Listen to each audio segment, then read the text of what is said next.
if you could go back and just snap your fingers and undo that trade for the 100% last I part of would. 2020, you would do Nope. it? Oh, yeah, like, I wouldn't even like, you couldn't even Really? finish the question. Of course, I would undo it. Yeah. Yeah, And why it's a so why nightmare of a would trade.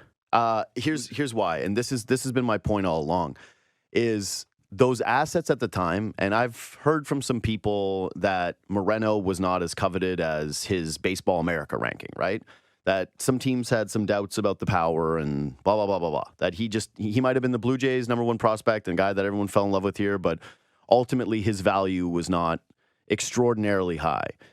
But to me, it's like you don't judge a trade based on even necessarily like, first of all, I don't want to hear about like years of control. Like, that's nice, but we already did this with this front office a couple of years ago, and I do think that it's something that does tend to get overvalued, especially considering where the Jays are at in their competitive window, which is, hey, we want to win a World Series right now. Like, we've got 2 years with Vladdy and Bo here left. It's World Series winning time this moment.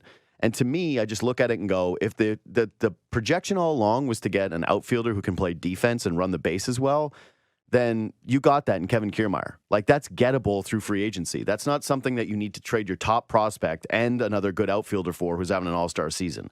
And so, like, yeah, defensive run saved, awesome. Base runner, awesome. I love watching Dalton Varsho run. Like, truly, I mentioned this last week. He's a football player playing baseball. It's so fun watching him crash in the wall. I really like the guy. I want the guy to perform well. But for you to trade those two assets, especially given that there was a couple of years of indecision about whether or not to trade Lourdes Gurriel when he had control and going, yeah, well, we're trying to win now and he's a bat.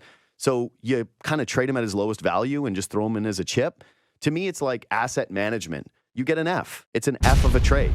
Lourdes might walk. It might only be 1 year of control. Yes, you're right that the Blue Jays might not be appreciably better, although I would argue that given the way that Alejandro Kirk is playing, I would love to see Moreno be able to steal at bats from him right now, or you go, hey, you know what, throw him in there. You have the righty bat. It's like, what's the easier thing to get at the deadline right now? Is it a bat that can hit home runs for you and drive in big runs? Or is it a guy who plays defense and, you know, has an OPS of, what is it now, 640? Like, I just, to me, it's a no-brainer. I'd go back and redo the trade just because I'd want to have the assets to do something different with it.